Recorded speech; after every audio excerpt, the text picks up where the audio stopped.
Sir Ali sir మీరు అంటే already సర్క్ సంబంధించి కేంద్ర ప్రభుత్వం కావచ్చు ఆఫ్ కోర్స్ అంటే సిఈసి చాలా క్లియర్ కట్గా చెప్తోంది. ఫస్ట్ ఇది ఉద్దేశించింది ఈశాన్య రాష్ట్రాలకు సంబంధించింది అని అనుకున్నాం. కానీ ఆ తర్వాత మొత్తం దేశవ్యాప్తంగా విస్తరిస్తూ వస్తున్నారు. బీహార్, బెంగాల్ ఇష్యూస్ మనకు తెలుసు. అంటే ఇందులో ఉన్నటువంటి ప్రాబ్లమ్స్ ఏంటి అసలు? యాక్చువల్గా మీరు గమనించింది ఏంటి యాజ్ ఎ సీనియర్? ఏం చెప్తారు సార్?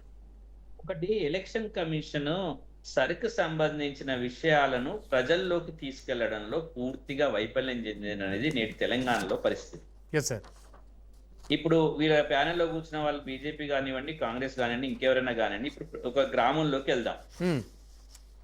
సార్ అంటే ఏంటిది? అసలు ఏమో ఓట్లట సరి చేస్తారట కదా, ఏంటిది ఓటు సరి చేస్తారు సార్ అంటే ఎవరికి తెలియదు. బీజేపీ వాళ్ళు పోయి చెప్పిండ్రా? రాష్ట్ర శాఖల గ్రామ గ్రామంలో చెప్పిండ్రా సార్ అనేది జరుగుతుందని? చెప్పిండ్రా? ఇక్కడ కూర్చున్న వాళ్ళు చెప్పాలి. మరి మీ పార్టీ బాగా సమర్థిస్తుంది కదా, మరి అసలు సార్ అంటే ఏందో మా ఊరోళ్ళకి తెలియదు, చెప్పిండ్రా? అసలు ఏం జరుగుతుందో మమ్మల్ని సమాయత్తం చేయకుండా మా మీద రుద్దుతారా? మమ్మల్ని ఆ కాగితాలు ఈ కాగితాలు తెచ్చుకోమంటారా? మీరు ఏం చెప్పదలుచుకున్నారో, సర్లో ఏం జరుగుతుందో ప్రజల్ని సమాయత్తం చైతన్యం చేసిండ్రా అని రాజకీయ పార్టీలకు సూటిగా ప్రశ్నిస్తుంది. వద్దనుకున్న వాళ్ళు, కావాలనుకున్న వాళ్ళు కూడా ఇద్దరు వైఫల్యం చెందింది. అరే ఏందో చెప్పాలి కదా భయ్, నాకేం తెలియదు, నాకు చెప్పిండ్రా సార్ అంటే ఏందో చెప్తుండ్రా? ఇక్కడ మనం కూర్చొని వీడియోలల్లో, సినిమాలల్లో మాట్లాడినట్టు ఇక్కడ మనము డిబేట్లలో మాట్లాడుతున్నాం. ఎవరన్నా ఒకరు కింది స్థాయిలో గ్రామంలో పోయి ఇట్లా జరుగుతుంది అని చెప్పే ధైర్యం, దమ్ము ఉన్నదా? సార్ అంటే మిగతా సార్ మీ మాట కట్టొచ్చా? మిగతా స్టేట్స్ లో కూడా ఇదే జరిగిందంటారా? అంటే క్షేత్రస్థాయిలో ఎవరికి తెలియదు అంటారా? ఇక్కడ పశ్చిమ బెంగాల్లో ఎప్పుడైతే జరిగిందో, ఈ రోజు మమతా బెనర్జీ ఆ రోజు సుప్రీంకోర్టు ముందుకు తానే స్వయంగా హాజరై అనేక విషయాలను సుప్రీంకోర్టు దృష్టికి తీసుకొచ్చినప్పుడు సుప్రీంకోర్టు వాటన్నిటిని తోసేసేసి, లేదండి మేము మంచిగా చేపిస్తాం, ఎలక్షన్ కమిషన్ తోటి పక్కడ్బందీగా చేయిస్తాం అన్నది. ఏమైంది? ఆమె ఇంకా ఆరోపణలు కొనసాగుతూనే ఉన్నాయి.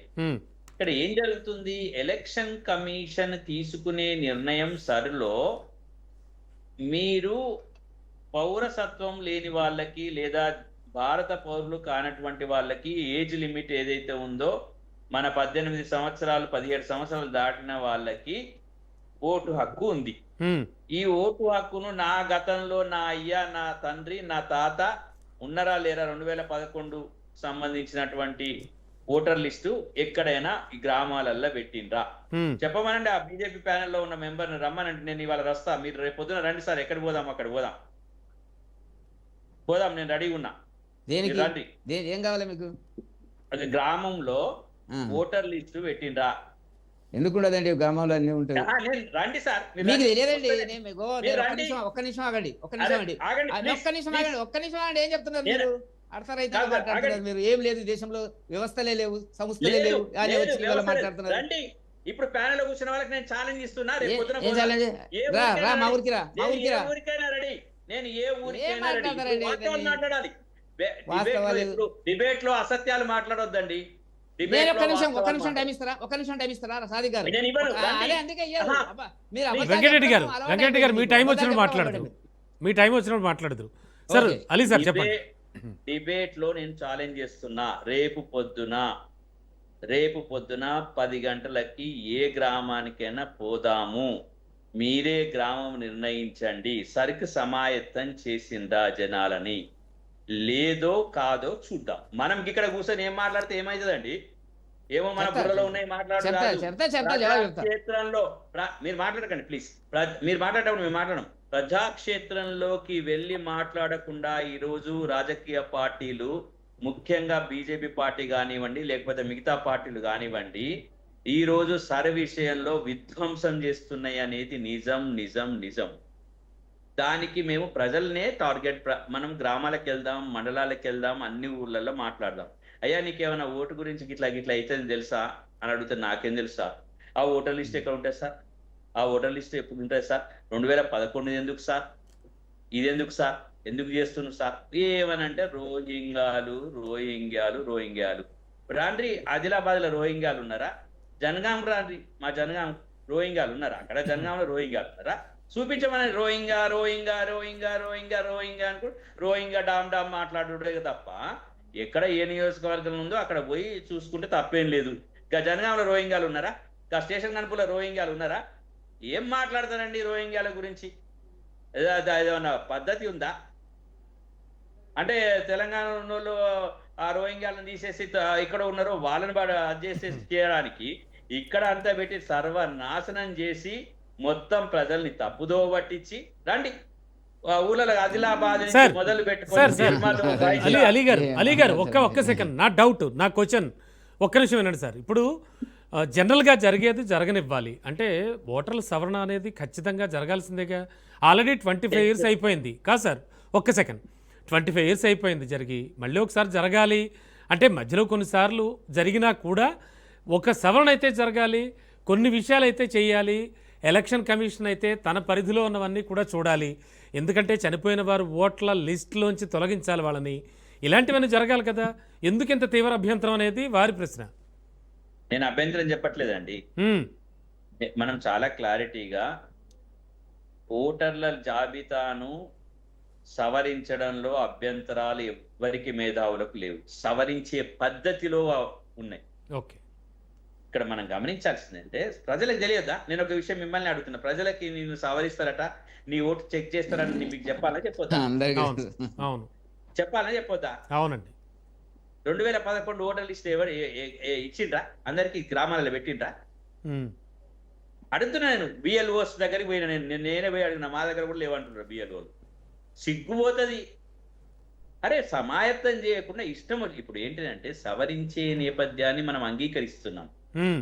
ఇక్కడ చాలా మామూలుగా వినండి, కానీ సవరించే పద్ధతిని మేము అంగీకరించడం లేదు. The method is totally undemocratic, అప్రజాస్వామికం. They are giving a choice to delete the people, those who are having the votes. ఎవరికైతే ఓటు, యోగేంద్ర యాదవ్ చాలా చక్కగా సుప్రీంకోర్టు చెప్పిండు కాదండి, తీసుకొచ్చి చూపించిండు కాదండి, ఇంకా అంతకంటే ఏం కావాలి సార్ ఈ డిబేట్ కి ముందు అది ఒకటి సుప్రీంకోర్టులో ఆయన చెప్పింది ఒకటి వేసేయండి చాలు. తీసుకొచ్చి చూపించిండు, ఈయన బతుకున్నది ఈమె ఓటు లేదు, ఇగో ఈమె బతుకున్నది ఈమె ఓటు లేదు, మీరు సర్ అని చెప్పి ఇగో ఈమె ఓట్లు తీసేసిండ్రు, సర్ అని చెప్పి ఈమె ఓట్లు మొత్తం సుప్రీంకోర్టులో చేసిండు కదా. అలీ గారు ఖచ్చితంగా బిఎల్ఓలు 3 సార్లు సందర్శిస్తారు మీ ఇంటికి, చాలా పారదర్శకంగా చేయబోతున్నాం అని ప్రతి విషయం చెప్తూ వస్తోంది. అది తప్పు. బిఎల్ఓలు 3 సార్లు పోతారనేది అబద్ధం, ఖచ్చితంగా పచ్చి అబద్ధం, పచ్చి అబద్ధం. కెమెరాలు పెడదాం, నేను రెడీ. కొన్ని ఇండ్ల మీద కెమెరాలు పెడదాం. ఇక్కడ ఉన్నోళ్ళు మళ్ళా రాజకీయాల గురించి మాట్లాడొద్దు. ఇక్కడ ఉన్నోళ్ళు అట్లయితే నేను దానికి కరెక్ట్, నేను రెడీ ఉన్నా. వాళ్ళ ఇంటి మీద కెమెరా పెడదాం, ఒక 100 ఇళ్లలో కెమెరాలు పెడదాం. 100 ఇళ్లలో 3 సార్లు బియ్యలు రాకపోతే ఏం చేద్దాం చెప్పండి మీరు? ఇప్పుడు మనం ఏం చేద్దాం? ఇది అప్రజాస్వామికం అవుతుందా కాదా? అవుతుందా కాదా? ఇప్పుడు మీరు అన్నది 3 సార్లు పోవాలి. 3 సార్లు పోకుండా నా ఓటు వీకేసింది అనుకుందాం, అప్పుడు ఏమవుతుంది చెప్పండి? అప్పీల్ ఉంది, అప్పీల్కి ఎవడు పోతాడు? పోనీతి. ఇప్పుడు ఎట్లా అంటే, నేను ఒక విషయం అడుగుతా, ఇక్కడ బీజేపీ ప్యానెల్లో కూర్చున్న వాళ్ళని సూటిగా ఒక ప్రశ్న అడుగుతా, అందరినీ అడుగుతా. Percentage of the vote of the మీరు బాగా సవరించడం అంటే నేను చెప్పినా కదా, నేను ఇప్పుడు సవరించే పద్ధతికి వ్యతిరేకమని చాలా క్లారిటీగా మేమందరం కూడా చాలా క్లారిటీగా. రెండో విషయం సవరించే, ఇంకోటి దానికి ప్రూవ్ చేస్తామని కూడా చెప్తున్నాను, దానికి నేను రెడీగా ఉన్నా. కానీ వీళ్ళు ముందుకు రావాలి, ప్రూవ్ చేయడానికి చూడడానికి వీళ్ళు ముందు రావాలి, అదొకటి. మూడో విషయం చెప్తున్నా, మూడో విషయం చాలా, ఓటింగ్ పర్సెంటేజ్ ఆఫ్ ది ఓట్లు ఎంతమంది వేస్తున్నారండి హైదరాబాద్ లా? సిగ్గుపోతుంది. రాజకీయ పార్టీలు సిటీలో చాలా చాలా తక్కువ శాతం నమోదవుతున్నాయి, నో డౌట్. సిగ్గుపోతుంది. ఇక్కడ కూర్చున్న వాళ్ళందరూ మాట్లాడుతున్నారు ఎక్కువ. ఓటింగ్ పర్సెంటేజ్ ఉన్నోళ్ళనే అసలు ఓట్లు ఎత్తలేరు రాబాయ్ అంటే మేము సవరించుకుంటా కూర్చున్నాం. Sure sir, sure sir. Sir ఒక్క సెకండ్ వెంకటరెడ్డి గారు ఒక్క నిమిషం. సార్ సార్ అది ఆయన వ్యక్తిగత అభిప్రాయం కాదు, వ్యక్తిగత భావజాలాన్ని ఎప్పుడు చెప్తున్నాడు, అదే చెప్తున్నాడు. ఒక్క సెకండ్ ఆయన ఏం చెప్తున్నాడు? సరే సరే అలీ గారు ఒక్క నిమిషం. అలీ గారు సార్ ఒక్క సెకండ్, మనం బిఆర్ఎస్ వెర్షన్ విందాం ఒకసారి. బిఆర్ఎస్ వెర్షన్ గౌతమ్ గారు ఒక నిమిషం అండి, స్టాటిస్టిక్స్ చెప్తాను క్లుప్తంగా. స్టాటిస్టిక్స్ చెప్పమనండి, ఎంతమంది ఓటేస్తానో చెప్పమని. వ్యక్తిగత చాలా చాలా తక్కువ పర్సెంటేజ్. అందరికీ తెలుసు ఎంతమంది చేస్తున్నారు, మీకు తెలుసు, నాకు ఎందుకంటే అది వేరు. మీరు మీరు ఉద్ధరించారు, మీరు ఏంటి ఓటు మీ ఏంటి వైఫల్యం. మీరు ఇద్దరిచ్చి రాజకీయ ఏం పార్టీల మాట్లాడతారండి వైఫల్యం ఏదో మాట్లాడతారు okay done done sir Ali గారు ఒక వ్యక్తిగా మీ అభిప్రాయం ఒక్క నిమిషం, BRS ఒక వ్యక్తిగా మీ సమాజం మీద రుద్దకండి షూర్ పార్టీ షూర్ మీద. షూర్